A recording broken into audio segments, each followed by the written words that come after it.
నాకున్న అనధికారమైన సమాచారం, నేను చెప్పేది కరెక్ట్ అని నేనైతే అన్నా, కానీ నాకున్న అదే అనధికారమైన సమాచారం ఆఫీసర్లు వెళ్ళినప్పుడు సలహా ఇస్తున్నారంట. ఏమైనా చేసుకునేది కాక ఈ ఫోటోలు ఈ ప్రచారాలు ఇవన్నీ ఎందుకని సలహా ఇస్తున్నారంట.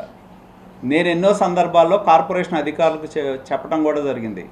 మీరు వర్క్ స్టాప్ ఆర్డర్ ఇచ్చిన తర్వాత కూడా పనులు జరుగుతున్నాయని చెప్తా ఉన్నారు. కొంతమంది చుట్టుపక్కల నివాసం ఉండే వాళ్ళు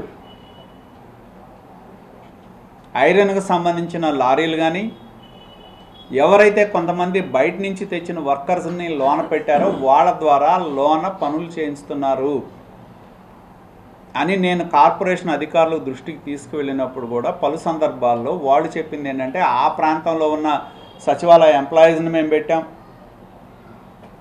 వాళ్ళని సూపర్వైజ్ చేస్తున్నాం, మాకు పనులు జరుగుతున్నట్టు ఎటువంటి సమాచారం లేదు అని మాకు చెప్పారు. మేము నమ్మాం, వీ బిలీవ్డ్ ఆఫీసర్స్.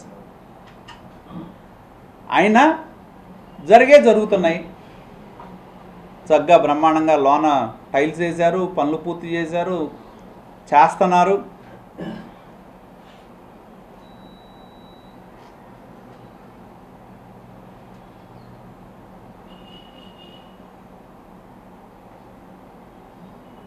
నేను మొదటి నుంచి చెప్తున్నా, మరి నిజంగానే ఆయన చెప్పినట్టు కార్పొరేషన్ నా చేతిలో ఉంటే ఇవన్నీ ఎలా సాధ్యం అని అడుగుతున్నా.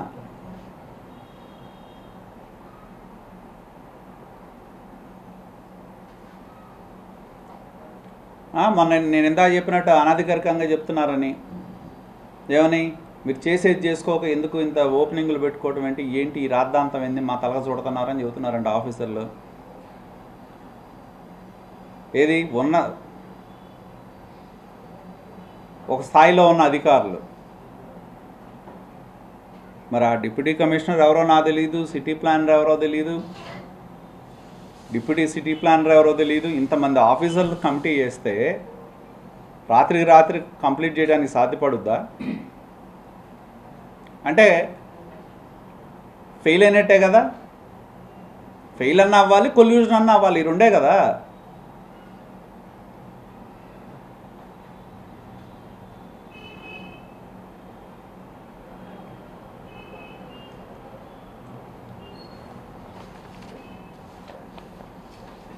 కాబట్టి ఇవాళకి నేను అడుగుతుంది ఒకటే స్ట్రైట్ సింపుల్ క్వశ్చన్.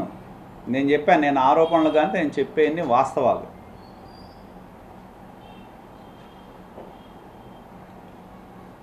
నీ దగ్గర పర్మిషన్స్ ఉండి నీ దగ్గర ఉన్నాయన్నీ బయటపెట్టు. ఓపెన్ ప్రెస్ మీట్ పెట్టావు నిన్న, ఇవ్వచ్చు కదా. ఇదిగో నాకు రైల్వే ఎన్ఓసి ఉంది, ఇదిగో నాకు ఫైర్ ఎన్ఓసి ఉంది, ఇదిగో నేను ఈసీ వచ్చిన తర్వాత నేను సిఓటి తీసుకున్నా, సిఓఈ తీసుకున్నా, ఇవ్వచ్చు కదా ఓపెన్గా. ఇంతవరకు ఒక్క కాగితం ఆయన నాకు తెలిసి ఇన్ని ప్రెస్ మీట్లో ఆయన మాట్లాడినా నేను మాట్లాడినా మీకు ఇచ్చింది ఏంటంటే ఆన్లైన్లో ఇచ్చే బిల్డింగ్ పర్మిట్ ఆర్డర్ మాత్రమే ఆయన ఇచ్చాడు. కాబట్టి ఆయన నిన్న చెప్పకనే ఏం చెప్తున్నాడంటే, ఇచ్చిన పర్మిషన్స్ అన్నీ కూడా ఆదిత్య ఇన్ఫ్రా ఉన్న టైంలో తీసుకున్నవి తప్పితే ఆ పర్మిషన్లు వాళ్ళకున్న అధికారాన్ని ఉపయోగించి ఏలూరు జూట్ మిల్ పేరు మీద, ఏలూరు జూట్ మిల్ నుంచి కొన్ని బజరంగ అర్బన్ ఇన్ఫ్రా పేరు మీద ట్రాన్స్ఫర్ చేయించుకున్నారు తప్పితే నియమ నిబంధనలకి విరుద్ధంగా ప్లాన్ మారినప్పుడు, స్ట్రక్చర్ మారినప్పుడు, డిజైన్ మారినప్పుడు మళ్ళీ వాళ్ళు కొత్తగా, ఇప్పుడు ఆయన నేను 35 సంవత్సరాల అనుభవం అని చెప్తున్నాడు కదా, కోర్టులో ఏం వేసాడు అఫిడవిట్ ఆయనంట తీసుకోవాలని ఆయనకి తెలియదంట. కొత్తగా ఆయనకంటే ఎన్ఓసి తీసుకోవాలని తెలియదంట. మరి ఆయనకి 35 సంవత్సరాలు నేను ప్రముఖ బిల్డర్ అని ప్రెస్ మీట్ పెడతాడు ఆయన.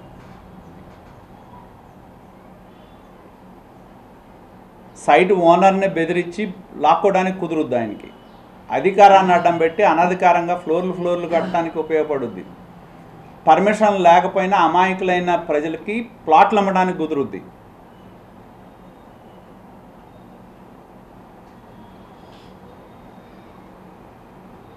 రాబోయే రోజులు ఇప్పుడు ఆయన ఏదైతే రెరా అని చెప్తా ఉన్నాడో, రెరాకు సంబంధించి కూడా చాలా విషయాలు బయటకు వస్తాయి. ఏ విధంగా వీళ్ళు రెరాలో ఉన్న బోర్డు మెంబర్లు Chandu Sambasivarao, who is present in YSRCP, BJP నుంచి వైఎస్ఆర్సీపీకి వెళ్ళాడు. మరి ఇప్పుడు తెలియదు, లేటెస్ట్ నాకు తెలియదు. ఎలక్షన్ అప్పుడు ఉన్నాడు, దానిలో ఉన్నాడు.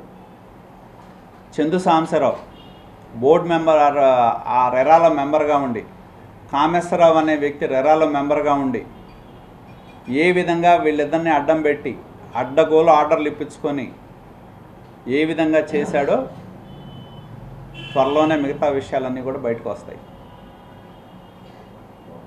ఏదైతే రెరా ప్రకారం పాటించాల్సిన నియమ నిబంధనలు ఏవైతే ఉన్నాయో వాటిని ఎలా ఉల్లంఘించాడో కూడా బయటకు వస్తాయి.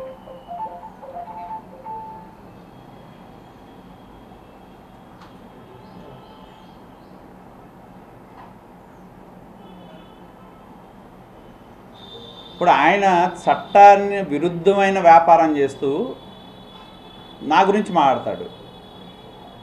మరి ఆయన మొన్న ఏం చేశాడు? జగన్మోహన్ రెడ్డి ఆయనకి పొన్నూరులో అవకాశం ఇచ్చాడు.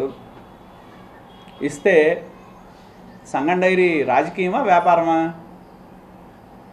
ఆయన గ్రీన్ రేస్ వ్యాపారం అయినప్పుడు సంగం డైరీ ఏంటి, రాజకీయమా వ్యాపారమా? వ్యాపారమే కదా, నాది కాదు, లక్షల మంది రైతులది. మాట్లాడా లేదా?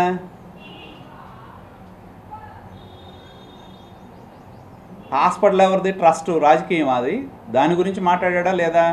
దాని గురించి మాట్లాడటమే కాదు, నా భార్య గురించో నా పిల్లలనో వీళ్ళ గురించి మాట్లాడా లేదా? నేను ఈ రోజు వరకు అంబటి మురళీకృష్ణ కుటుంబం ఏంటి, కుటుంబంలో భార్య ఏంటి, పిల్లలు ఏంటి, వాళ్ళ అన్నదమ్ములు ఏంటి, వాళ్ళ పంచాయతీలు ఏంటి అనేది ఈ రోజు వరకు నేను మాట్లాడాల. ఈ రోజు వరకు, ఈవెన్ ఈ క్షణం వరకు మాట్లాడాల. అది నా రాజకీయం, నా ఫిలాసఫీ అది. కానీ అమ్మటి మురళి మాట్లాడకుండా ఉన్నాడా? నా భార్యకి రాజకీయానికి సంబంధం ఉందా? నా కూతుళ్ళకి రాజకీయానికి సంబంధం ఉందా? సంగం డైరీకి రాజకీయానికి సంబంధం ఉందా? హాస్పిటల్కి రాజకీయానికి సంబంధం ఉందా? మాట్లాడలేదా ఆయన? ఆడదాకా వస్తేనేమో రాజకీయం వేరు, వ్యాపారం వేరు.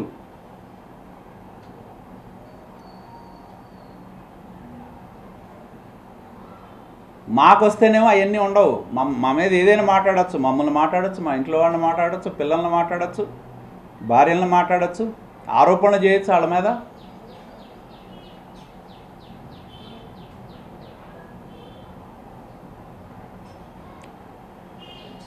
నువ్వు చెప్పు, ధూళిపాల నరేంద్ర తప్పు చేశాడు, లేకపోతే ధూళిపాల నరేంద్ర ఇదిగో దీనిలో తిన్నాడని చెప్పు.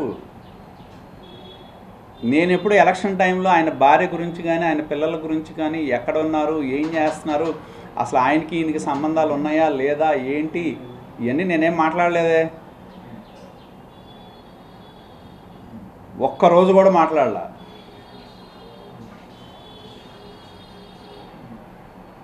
నేను మాట్లాడిందంతా కూడా ఏదైతే సత్తెనపల్లిలో వాళ్ళ అన్న అంబటి రాంబాబు అడ్డం పెట్టుకొని రాజకీయంగా అక్కడ ఏం చేశాడనేదే మాట్లాడాను నేను. ఆ ప్రాంతంలో తన అన్న అధికారం, తన అన్న మంత్రి అయితే షాడో ఎమ్మెల్యేగా ఏం చేశాడనే మాట్లాడాను నేను. దానిలో తప్పేంటి?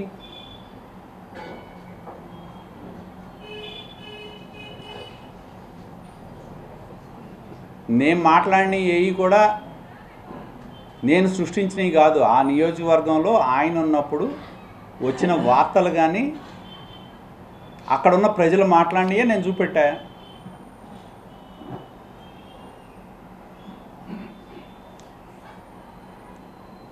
కాబట్టి ఆయన ఏమంటున్నాడు, మంత్రి నారాయణ గారిని ఎందుకు అడగటం, రాయమను, ముఖ్యమంత్రి గారికి ఒక లేఖ రాయమను. ముఖ్యమంత్రి గారికి లేఖ రాసి దానిలో ఏలూరు జూట్ మిల్లుకు సంబంధించిన భూమి కానీ, భూమి యొక్క ఓనర్షిప్ కానీ, రిజిస్టర్ అయిన విధానం కానీ, రిజిస్టర్ అయిన తర్వాత చేతులు మారిన విధానం కానీ, అలాగే ఏదైతే పర్మిషన్స్ ఉన్నాయో, మరి ఆయన అన్నీ సక్రమే అంటున్నాడు కదా, వాటికి సంబంధించిన అంశాలు కానీ ఏం రాస్తాడో రాయమను. ప్రభుత్వాన్ని ఆయన విచారణ, నారాయణ గారిని చర్యలు తీసుకోమని రాయమను. వ్యక్తిగా నారాయణ గారిని డిమాండ్ చేసే కంటే as a part of administration, as part of గవర్నమెంట్కి ఆయన రాయమను. దీని మీద ఒక సమగ్రమైన ఎంక్వైరీ ఏమను, నాకేంటి, రాయమను లెటరు. అమ్మటి మురళీకృష్ణని రాసి ప్రభుత్వానికి రాసి, అయ్యా ఒక సమగ్రమైన విచారణ చేయండి ఈ మొత్తం అంశాల మీద అడగండి.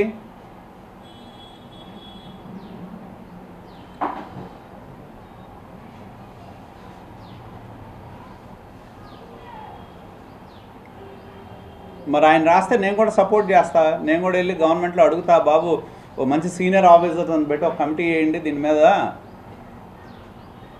ఏలూరు జూట్ మిల్ ఏంటి, ఏలూరు జూట్ మిల్ ముందున్న ఓనర్షిప్ ఏంటి, ఆ ఓనర్షిప్ మీద వీళ్ళకి BIFR కింద ఏలూరు జూట్ మిల్స్ ఎలా వచ్చింది, ఏలూరు జూట్ మిల్లో ఉన్న గవర్నమెంట్ ఇచ్చినప్పుడు అగ్రిమెంట్ ఏంటి, గవర్నమెంట్ ఎట్లా ఎంప్లాయీస్ తరపున వీళ్ళకి డబ్బులు ఇచ్చింది, అసలు వీళ్ళకి టైటిల్ ఓనర్షిప్ అమ్మే హక్కు ఉందా లేదా. కాబట్టి నేను అనేది ఏంటంటే, నేను రెడీ. నారాయణ గారిని వ్యక్తిగా డిమాండ్ చేయటం ఎందుకు, ఆయన ప్రభుత్వం. నారాయణ ఎవరు, is a part of government, is a municipal minister. రాయమను నారాయణ గారికి, నారాయణ గారు వ్యక్తిగా రాసే కంటే municipal minister government of AP అని రాసి దీని మీద ఒక సమగ్రమైన విచారణ చేయండి, సీనియర్ ఆఫీసర్ని ప్రభుత్వంలో ఏంటంటే వేద్దాం. ఓ 3-4 సీనియర్ ఆఫీసర్ని లేసి ఒక కమిటీ వేద్దాం, విచారణ చేద్దాం. నేను సిద్ధం దానికి. నారాయణ గారు అంట చట్టాన్ని అమెండ్ చేస్తే కార్పొరేషన్ వాళ్ళు నా ఇన్ఫ్లుయెన్స్తో దాన్ని ఓవర్కమ్ చేస్తున్నారంట. ఏదైతే ఈ మధ్యన వచ్చిన అమెండ్మెంట్ ఏదైతే ఉందో అది ఆయనకి వర్తించదు. ఇదేంటంటే ఆల్రెడీ కట్టింది, మొదలుపెట్టింది. ఏదైతే రూల్స్ అమెండ్ చేశారో అవి ప్రాస్పెక్టివ్ తప్పితే రెస్ట్రోస్పెక్టివ్ రూల్స్ కాదు. అదేమంటే మేము రైల్వే వాళ్ళు మా పరిధిలో ఉన్నారా, ఇంకా ఆయనే మేనేజ్ చేసుకున్నాడు రైల్వే వాళ్ళని, నేను కాదు. Every management at all levels.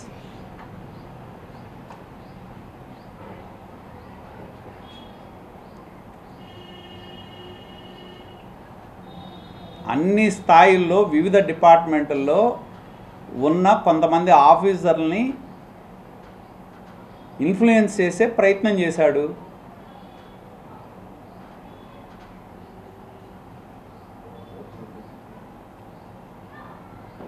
కాబట్టి ఆయన నిన్న చెప్పినట్టు గవర్నమెంట్కి లెటర్ రాస్తే మేము కూడా గవర్నమెంట్ని కోరతాం, ఓ మంచి ఆఫీసర్స్తో కమిటీ వేద్దాం.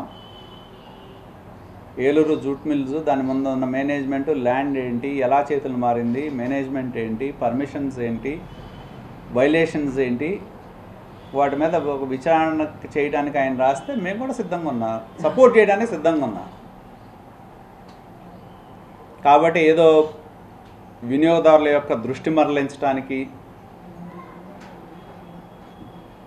వినియోగదారుల యొక్క ఒత్తిడిని అధిగమించడానికి ధూళిపాండి నరేంద్ర పేరు చెప్తే ఎట్లా, 35 సంవత్సరాల అనుభవం ఉన్న నిర్మాణంలో ఉన్న వ్యక్తివి ఆదిత్య ఇన్ఫ్రా తీసుకున్నప్పుడు he doesn't have any role, is an employee in Aditya Infra. Aditya Infra వాళ్ళు వెనక్కి వెళ్ళిన తర్వాత is a project management consultant for Eluru jute mills. Eluru jute mill వాళ్ళకి రైల్వే ఎన్ఓసి క్యాన్సిల్ అయిన తర్వాత he became owner of the property.